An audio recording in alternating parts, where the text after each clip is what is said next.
I'd like to call to order the Madison County Board of Education special meeting tonight on May 23rd. First on our agenda is our vision. Ms. Cobb. Sure.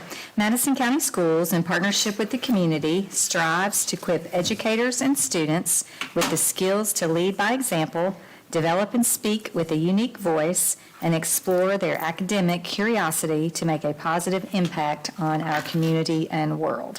Thank you very much. When you came in the door, there was agendas. If anyone is here to speak about any of the agenda items, I don't think there is anyone here. We'll just move on then. Next on the agenda is item number 4, to approve the minutes. Can I get a motion to approve the minutes of the May 11th, 2023 meeting? So moved. So moved by Ms. Cobb. Do I have a second? I'll second. Second by Ms. Burford. All in favor? Aye. Motion carries. Next on the agenda is number 5, to approve the Madison Central High School Junior Classical League trip to Georgia. If I can get a motion to approve the Madison Central High School Junior Classical League trip to Atlanta, Georgia on July 22nd through the 28th of 2023. So moved. So moved by Mr. Rutherford. Do I have a second? Second. Second by Ms. Coyle. All in favor? Aye. Motion carries. Next is item number 6. I need a motion to approve the Madison Central High School archery trip to Myrtle Beach, South Carolina on June 7th through the 11th of 2023. So moved. So moved by Ms. Burford. Do I have a second? Second. Second by Ms. Cobb. All in favor? Aye. Motion carries. Next is item number 7, to approve copy paper purchase. Is Dr. Broombaugh here? He is not, but this is our standard purchase of copy paper, all of our schools. It actually comes out of school funds. The schools use their Section 6 funds to order the paper they need. We do a collective order, which exceeds 30,000, so we put it together. Exceeds it by just a little bit. Just a little bit. Yeah. Takes a lot of paper. Is it going somewhere different now? What's that? Doesn't it usually go in the Phillips building? Well, Or will it go somewhere new? we bring it in and then we divide it out among schools and then we do Right. some storage. Okay, okay. This is basically about our annual, our big purchase. Yeah, this is Buying in consistent. We bulk. buy it by the truckload, that way we get a Yeah. better deal. Any other questions? If not, if I can get a motion then to approve the purchase of copy paper with Action Business Supplier for $133,248.46. So moved. So moved by Mr. Rutherford. Do I have a second?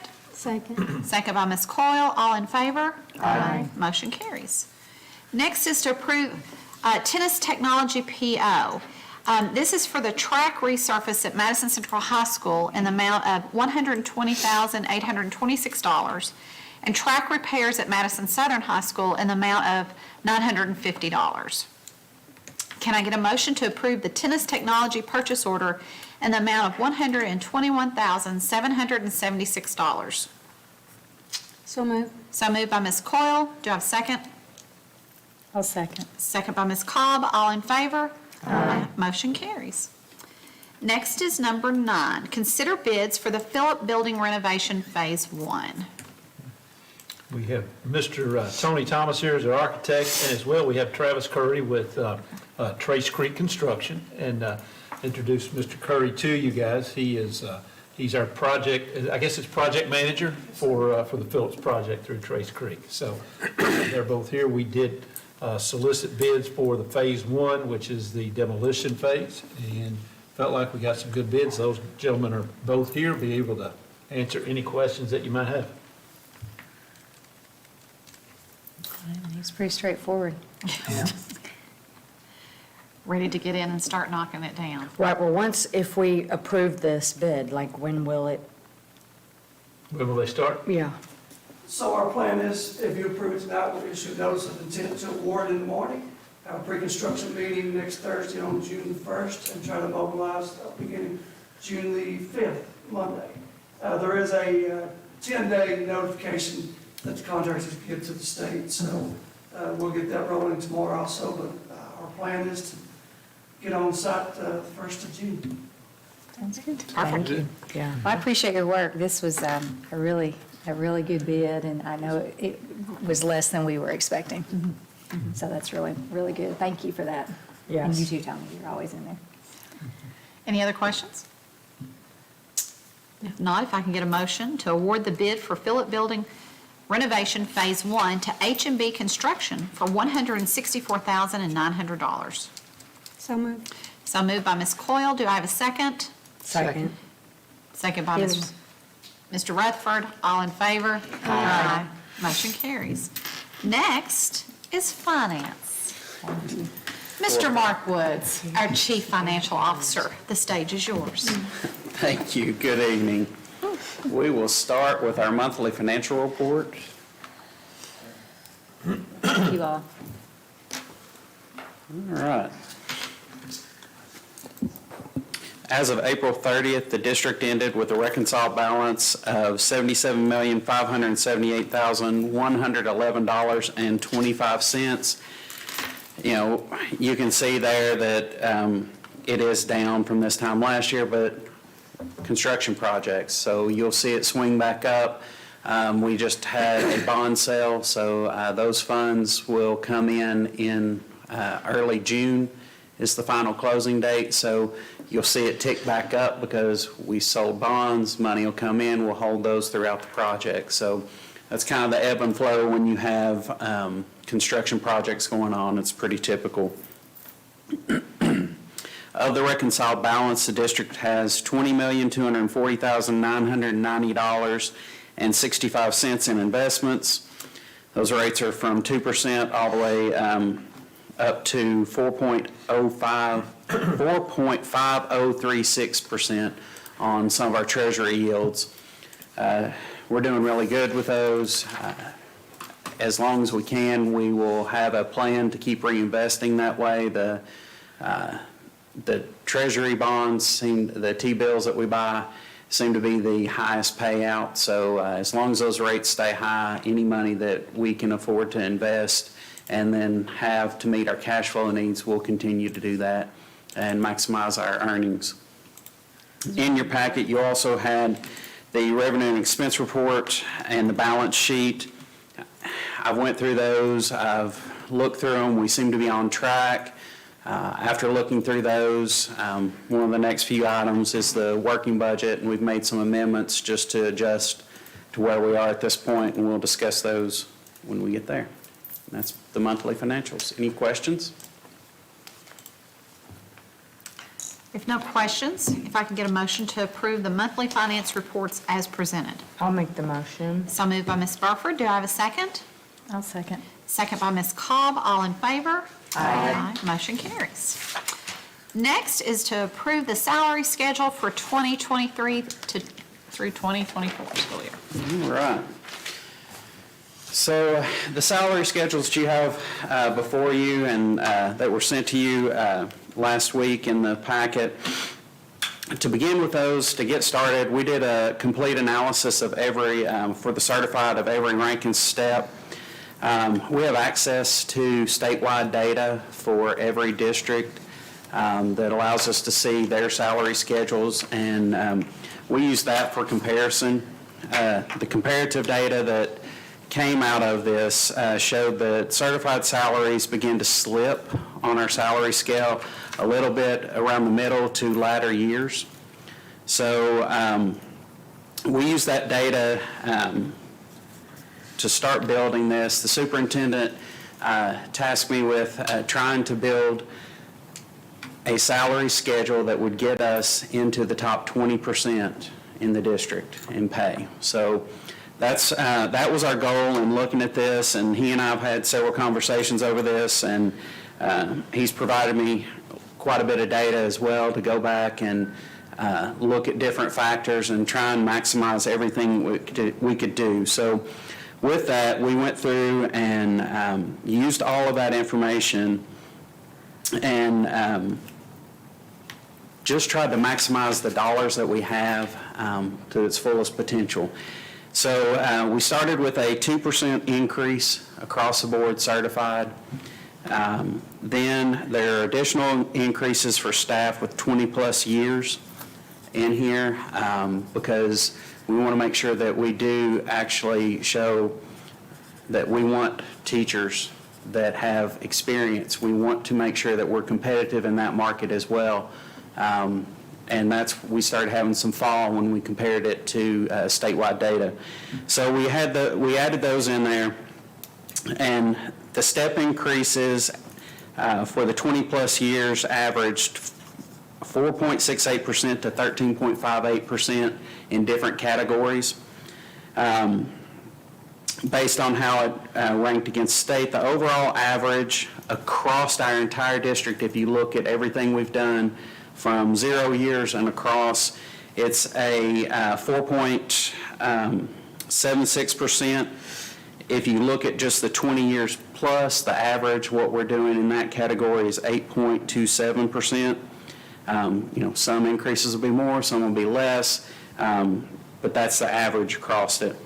Also in here, we looked at our classified salaries. Now, those are extremely difficult to compare across districts because each district sets their own parameters for that. Unlike teaching, it's based off teaching certificates and it's based off years' experience.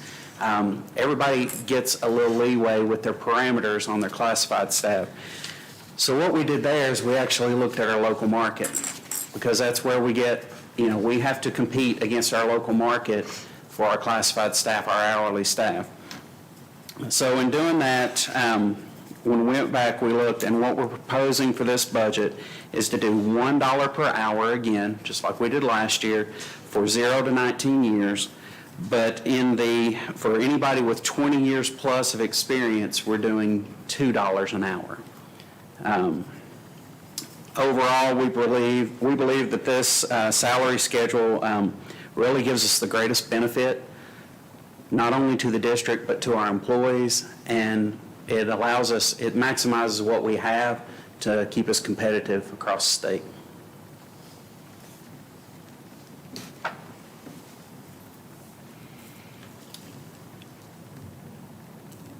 Financially, you feel like we're okay on this? I have built the budget that you're going to see in just a few minutes based on this. I want to make sure that we are competitive, but also keeping in mind that we protect the district as a whole and make sure that financially we can stay solvent. That's always my goal. So we built these salary schedules that in mind. So I know one of the things you were tasked with was keeping us in the upper 20% as far as salaries. Do our new teachers start out in that 20%? Yes, across the board, this will keep us in that 20% range across the state. Okay. Now, that's where it stands today based on the data we pulled. If some of them give really large raises, it could, but we'll still be in that 20 to 30% range. So that was our target when we built these. So I just want to recap and make sure I heard you correctly. Sure. So certified is 2% across the board Yes. for everybody, regardless of years of experience. And then an additional 2 to 3% to 11% for the 20 and up, just depending on various parameters. Correct.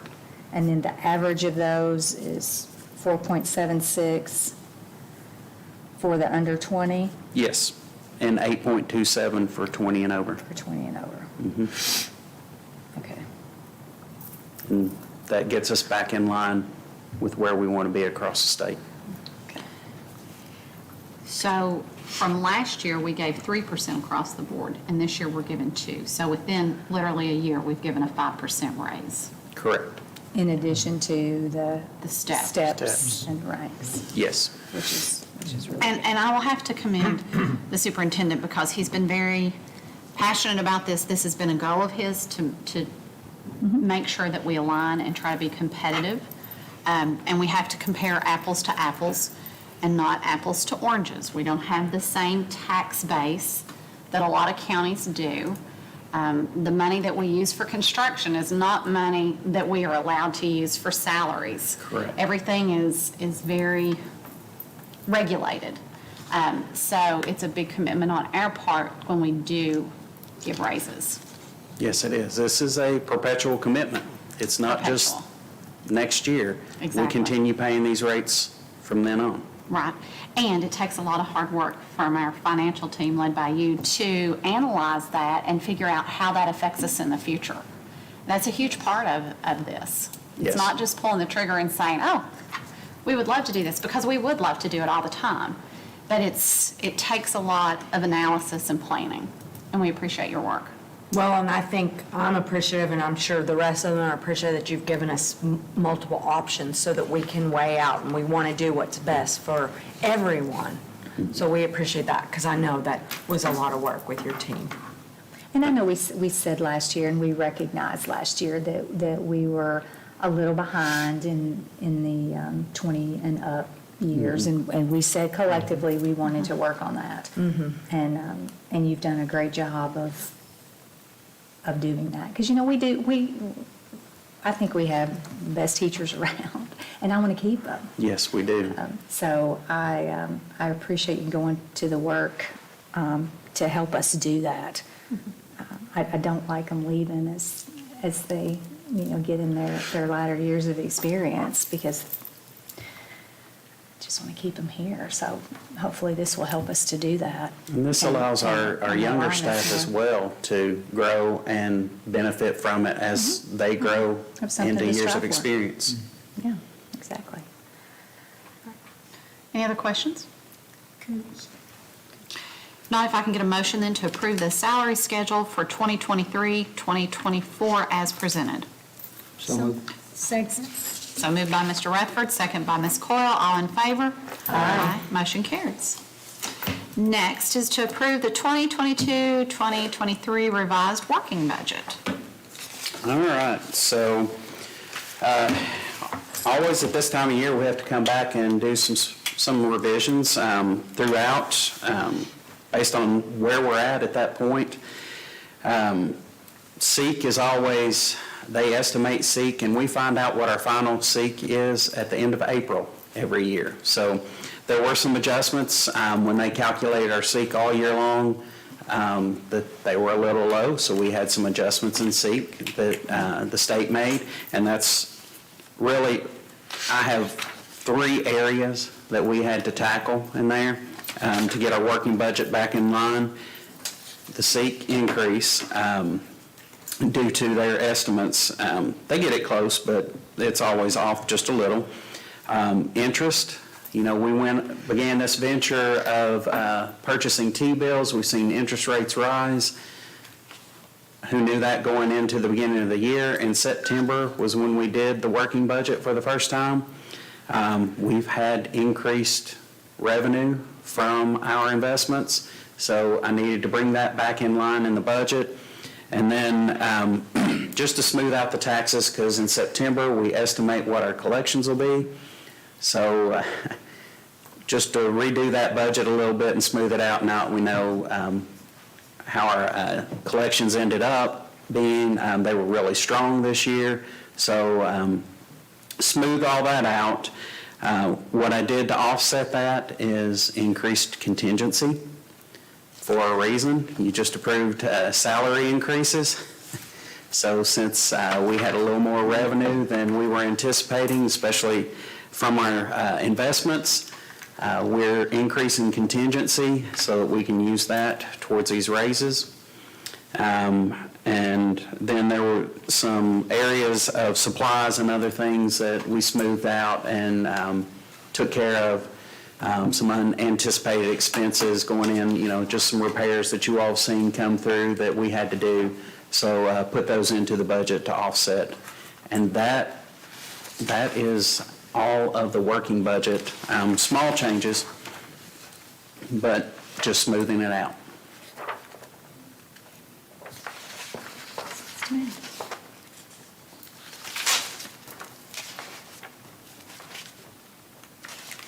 Any questions? No, I'm just thankful we get to see this multiple times. I know it's a lot of the working budget for you all. So we appreciate you all allowing us to constantly be in communication and knowing what's going on. Sure.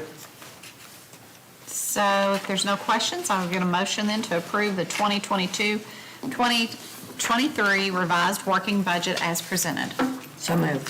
So moved by Ms. Barker, do I have a second? I'll second. Second by Ms. Cobb, all in favor? Aye. Motion carries. Next is item 10D, to approve the 2023-2024 tentative budget. All right, so we'll start with the budget itself. You all have copies there in front of you that I provided you. You had a copy provided to you last week, so you've had time, hopefully, to review through this and everything. So I'm going to kind of go through this and stop me at any point and ask questions. So you'll see there on page 1, the anticipated contingency. That's what we're expecting. We just talked about the working budget, increasing the contingency. You can see there that we're going to start next year with that. Moving down a few lines, you will see funds reserved for future salaries. So we're using a portion of money that, as a board, we've been setting aside because we knew at some point we would need to have a reserve to help us with some future salary expenditures. Well, this is going to be that year that we're going to use part of that. So this budget does have us using that to keep us from totally draining our contingency down at the end. Moving down, you'll see there's no changes from the current year to next year in the budget for property taxes. We don't know what our assessments are at this point. That's one of the unknown pieces of data still. So we won't know how assessments affect our tax revenue and for motor vehicle. Moving on to page 2. You can see there the omitted property taxes. Those are state audits, so we've kind of hung around that $100,000 range. Sometimes it's higher, sometimes it's lower, but those funds are never guaranteed. They're just based on state audits of different departments and different tax individuals. Moving on down, you can see that versus when we did the draft, I have increased the interest on investments by $450,000 in this budget.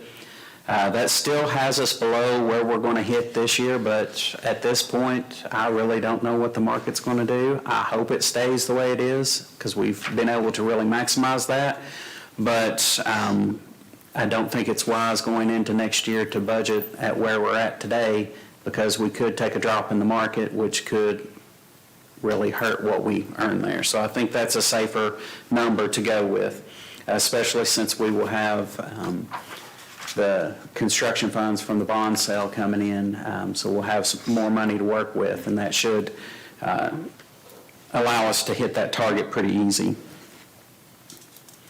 Moving on to page 4. That's where our seat number is, and if you notice, that number is quite a bit smaller than what it is the current year. This SEEK number, it does have an increase of $100 in the SEEK base as promised by the legislature to $4,200 per AADA. This has an AADA of 10,050 is what we use to calculate it. That's after we did some growth factor reports and some things they haven't done since 1819. So we could see what it looks like, what they would be funding this off of. In that time we've had the model students pulled out of that number, so that makes a difference in our number. Overall, you'll see that's approximately $1.21 million decrease in SEEK. So we've had to try and make this budget work with a decrease in SEEK, despite being told that we are getting more money. We are losing SEEK next year. I was at a training last week, and overall across the state, only 40 districts were not taking a decrease in their AADA for this next year, which means everybody will be losing SEEK. The 22-23 budget had increased transportation funding, full-year kindergarten, and a $100 per pupil increase in the AADA. The base there was $4,100. We were being funded at the 18-19 AADA because of the pandemic. So ultimately, the $100 increases they knew would be offset by AADA being reduced. So that's kind of where we stand. This SEEK budget is the lowest that our district has seen since the 2013-2014 school year. The base amount that year was $3,827 per AADA, and we were funded half day at kindergarten. So we're going into next year with SEEK being as low as it's been since 13-14. Now, I hope when we get down to the end and our SAR is turned in, there's a little more growth than that, but that's a safe conservative number that we had to go into at this point because we don't have final data. But we had to do projections for KDE on that, so hopefully our AADA will be a little bit higher than that, so it won't be as bad of a hit overall. Moving on down the page, you'll see a new line in there. There's a state mandated stipend that the state funds for SLPs and audiologists, so that's just bringing the revenue in there. We have the expenditures built into the budget. On over to page 6. I did increase the Medicaid reimbursement by $50,000 versus when we did the draft. I look at billing each year and see how our billing's tracking, and it looks like next year that'll be a pretty good number going into next year. And then on down the page, you'll see our indirect cost transfers. That's money coming in, our indirect cost rate that we're allowed to apply to federal funds as the board chooses. And most of that's ESSER. And we're going into the final year of the ESSER funds. So it's expected, as we spend it, over time, it does get lower. So that's why you see a lower amount there in revenue. Moving on to page 8, we start into the expenditures for general fund, and this budget does reflect the salary schedules that you all approved in it as well. Carrying over from the draft, you have $668,000 in projected step increases. So we'd already built that into the draft budget. We were able to do that. And then the budget throughout has the rest of the salary increases. Most of my notes are just around, you can see it as you go down through there that the salaries are up and should be. If you move over to page 13, we get down to the bottom line for general fund. And you can see that this budget does project us using $3.23 million of our contingency to balance the budget overall as it stands. Now, that contingency, if you just look at it from that number, it can be a little misleading. When we did the draft, if you compare where that contingency number is in this budget versus where it is, where it was in the draft, that's only an additional $716,000 decrease. So we've added in all of the revenue that we have a better picture of. We talked about at the draft. We have very little information at the time we do a draft. So we've got a better picture of our revenue. We're still missing data because it's just not available at this point.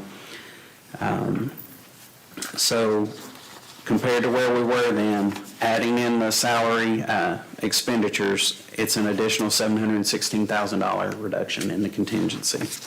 Now, what I will tell you is any revenue received above the budget amounts, we would use that to increase our contingency and bring it back up. So I told you I don't know where assessments are right now. We don't have that data. We won't get that data till late summer. So based on that, if it generated more income off of assessments, then we would use that to help offset any contingency loss. That is the general fund budget. There's very few notes. Fund 2 that's in the budget, those are federal funds. Those are, you get this much money, you have to spend this much money. So we allocate those. Most of those are school level funds that are allocated out to them, and they work with their site-based councils to spend those. And through our department, on page 21, going into page 22. 22, you start district activity funds. We've talked about that before. Those are funds that the school sweeps over here and spends from the district level.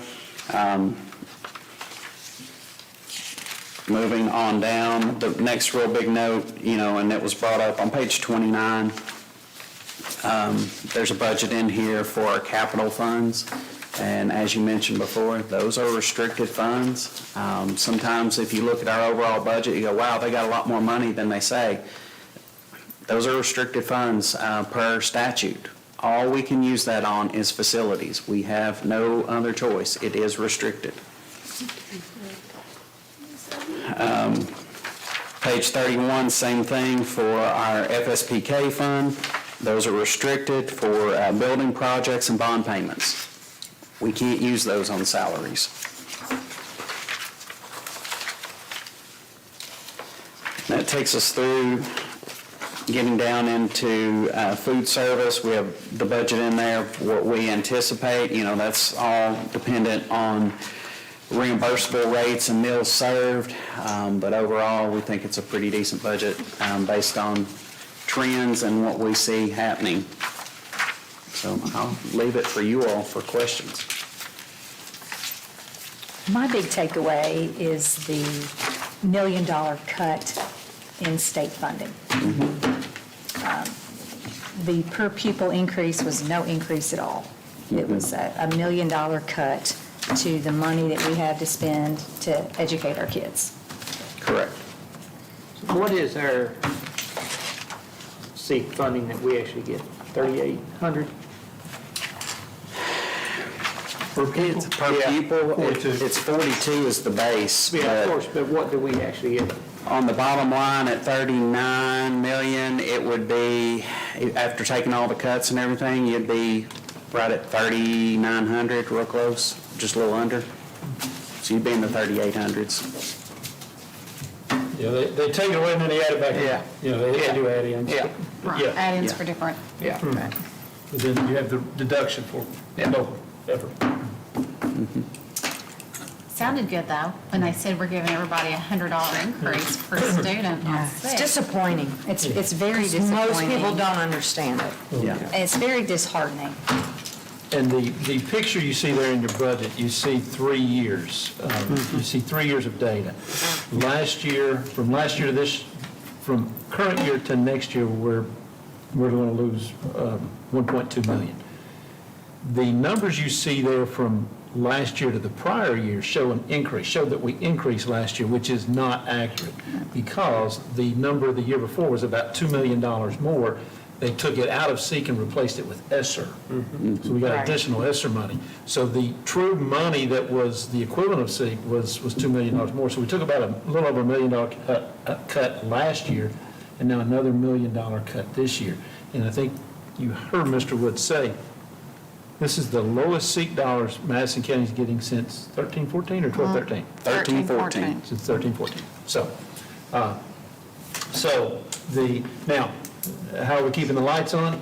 A big part of that is shifting to the local people. Right? Sure. That's fact. We are generating more in local revenue, but those reductions in SEEK have pushed us into that. Don't be fooled. Any other questions? If If not, if I can get a motion to approve the 2023-2024 tentative budget as presented.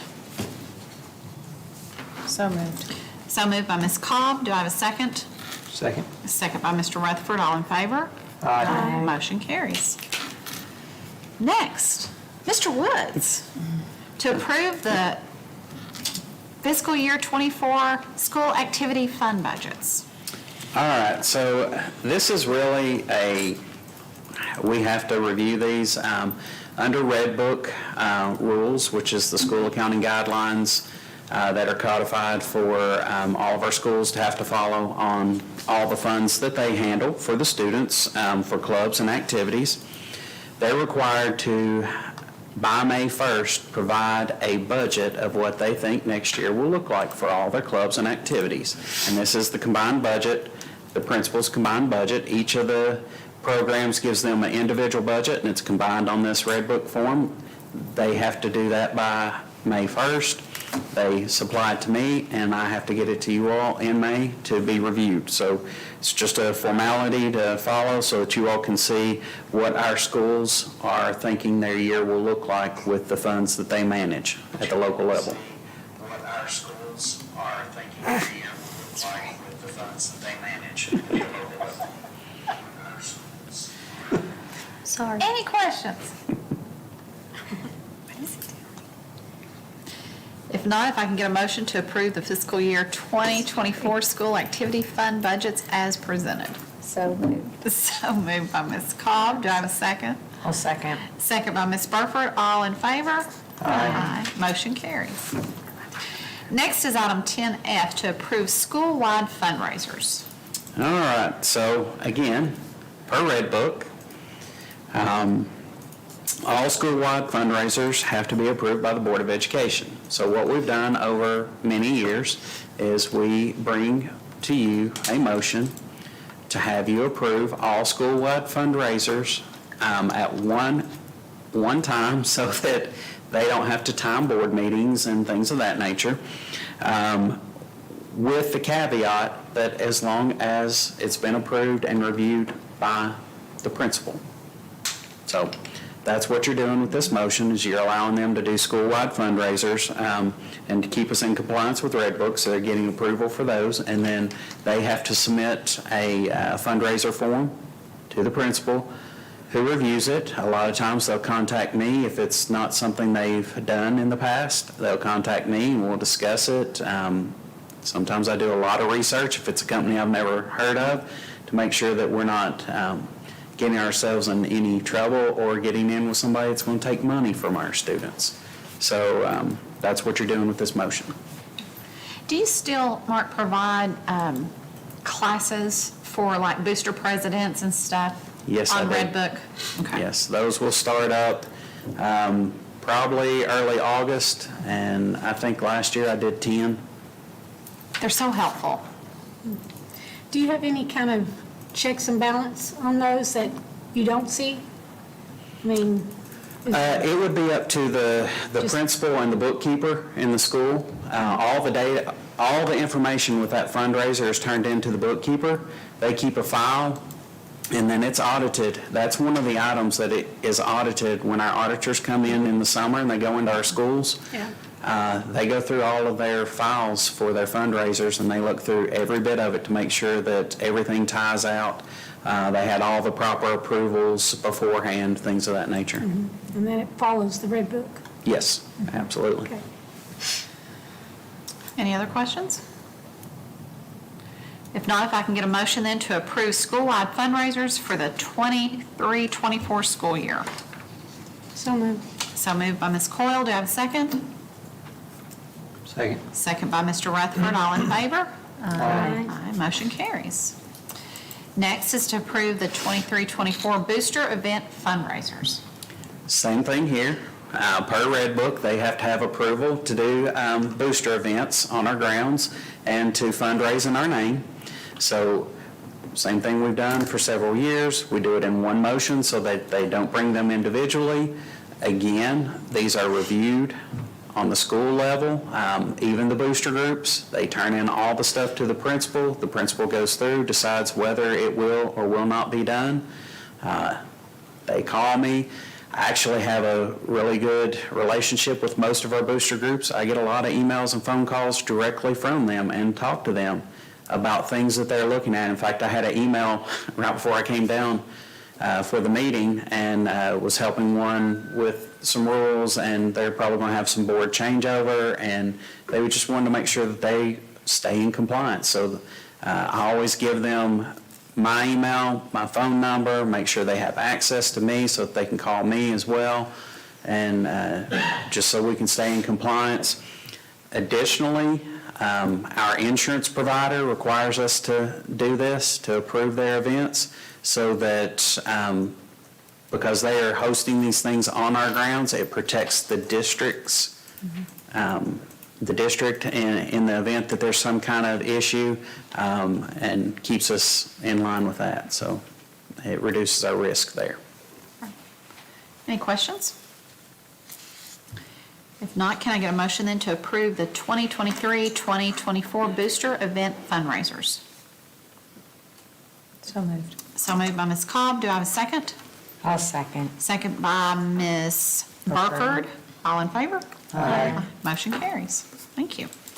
Next is to approve indirect cost rate. All right, so each year we bring this before you. This is a state calculation. We're required to do an annual calculation in order to charge indirect against any federal programs.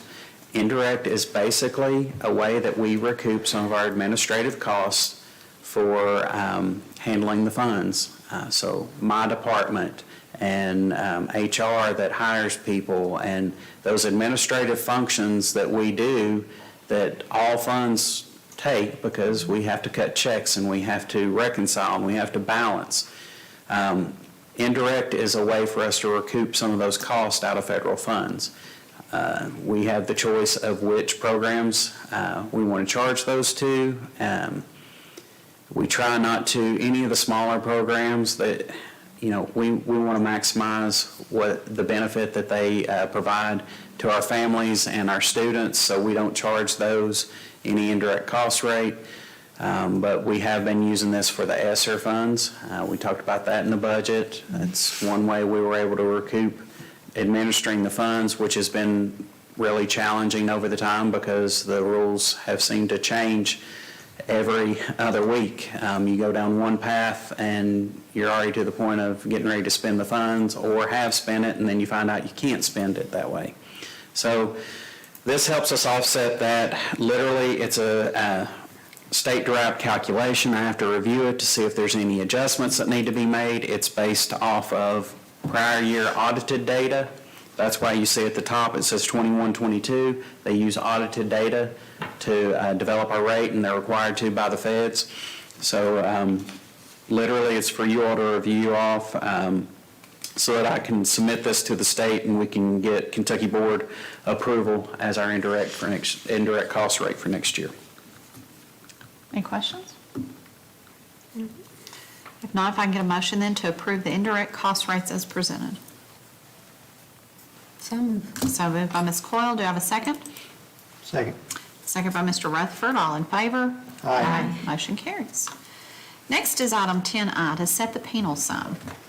All right, so each year KDE puts out, and it's really an exposure calculation for our district, what they think our liability exposure is financially. And as you can see, I had highlighted in this, I go in, I print it off, it's $1 million. So the board is required for me to make sure that I am bonded at $1 million. You as a board have always taken that a step further, and you make sure that I am bonded at $2 million. In addition, our Director of Financial Services, Nina Thacker, she is also bonded at $2 million. And then any other person, like our school bookkeepers, people in my department that work with checks and handle funds, they are bonded at $800,000. Any questions? If not, if I can get a motion then to set the penal sum for fidelity bonds for the Treasurer and Director of Financial Services in the amount of $2 million and for additional board finance-related positions of $800,000 for the 2023-2024 school year, and authorize renewal of current bonds. So moved. So moved by Ms. Cobb. Do I have a second?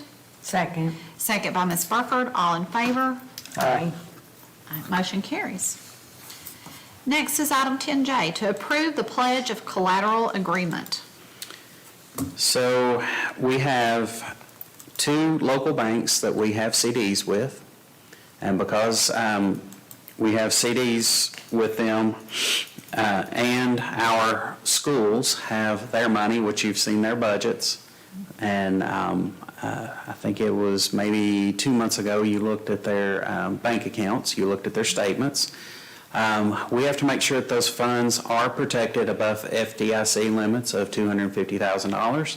So these are collateral agreements where the bank is pledging, and they do mostly U.S. government securities. That's what they buy.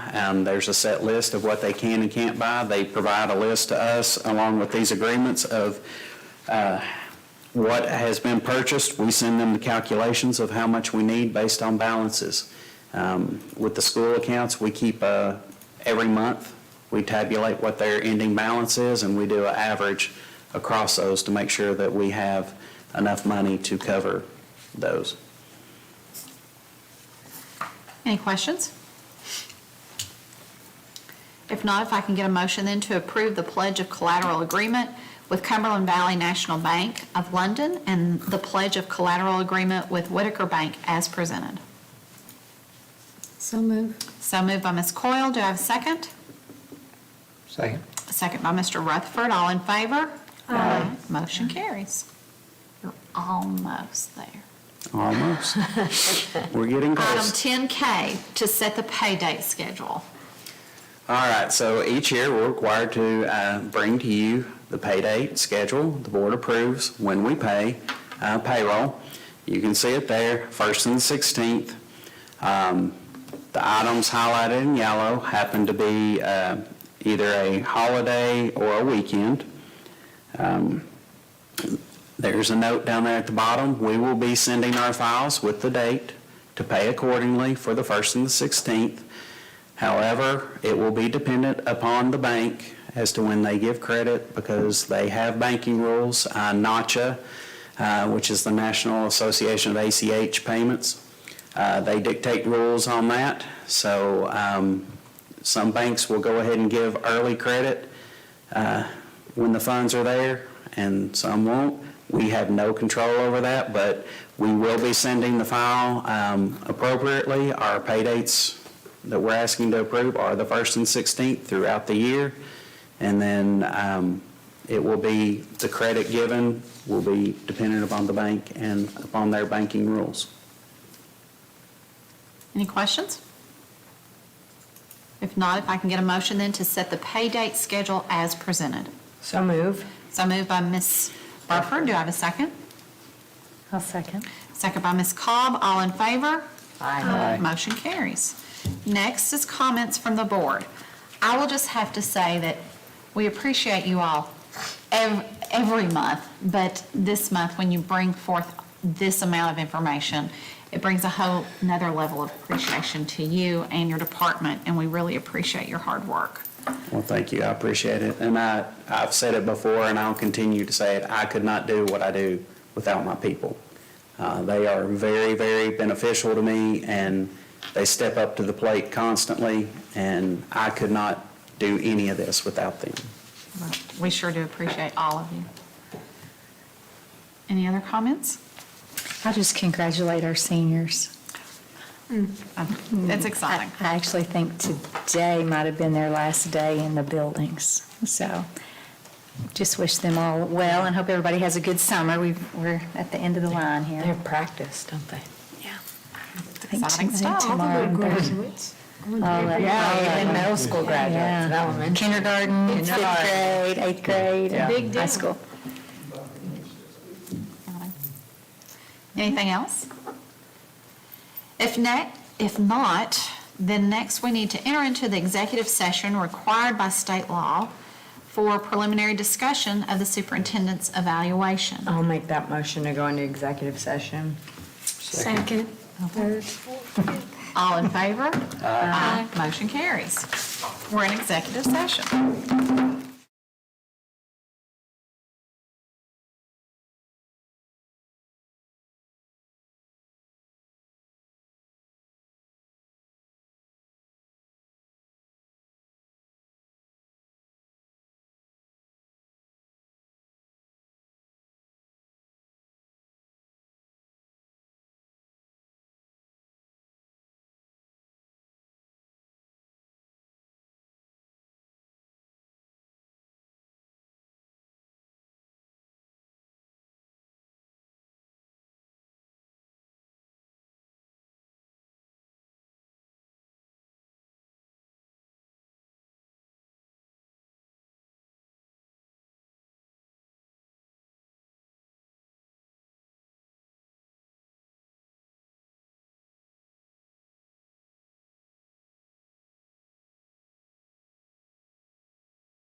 Executive session, please. So moved. So moved by Mr. Rutherford. Do I have a second? Second. Second by Ms. Burford. All in favor? Aye. Next, I'm going to read the summative evaluation of Dr. Gillum. So just bear with me for a few minutes. Each member of the Madison County Board of Education independently reviewed and evaluated the performance of Dr. David Gillum using the state-mandated superintendent evaluation tool. Dr. Gillum was evaluated on 7 different standards and given one of the following ratings: 4 exemplary, 3 accomplished, 2 developing, or 1 improvement required. Dr. Gillum received an overall rating of exemplary on each of the standards, which includes strategic leadership, instructional leadership, cultural leadership, human resource leadership, managerial leadership, collaborative leadership, and influential leadership. Each year, the superintendent is asked to focus on 3 goals. The following are the 3 goals, along with examples and comments from the board, which demonstrates his exemplary rating on each. With strategic leadership, he helped to implement a successful opening of 2 Ignite Academies, enhanced relationships with local businesses and industries to provide opportunities for our students. Dr. Gillum is a very forward-thinking leader, always with a plan for school district improvement. Managerial leadership oversaw ESSER funds and led the plan to maximize benefits to students through their utilization. Finalized construction plans for the new Madison Middle School, completed construction projects at Clark Moore's HVAC renovation project, started the Phillips Building remodel project, and the purchase of land for the new Waco Elementary School. Led the process to utilize construction management model for current and future construction projects. Instructional leadership implemented the academic recovery plan in response to gaps created by the COVID-19 pandemic. Dr. Gillum has worked with the administration team to maximize student achievement. He has gone above and beyond to provide instructional support with additional teachers, curriculum, professional development, and academic coaches to make sure that students can meet their academic goals. The Madison County Board of Education feels very fortunate to have a leader who always puts our students' needs first and continues to be the visionary that our district needs and values. Can I get a motion to approve the superintendent's summative evaluation? So moved. Oh, hello. So moved by Ms. Coyle, second by Ms. Cobb. All in favor? Aye. Motion carries. If I can then entertain a motion to adjourn. So moved. So moved by Mr. Rutherford. Do I have a second? Second. Second by Ms. Burford. All in favor? Aye. Motion carries. We are adjourned.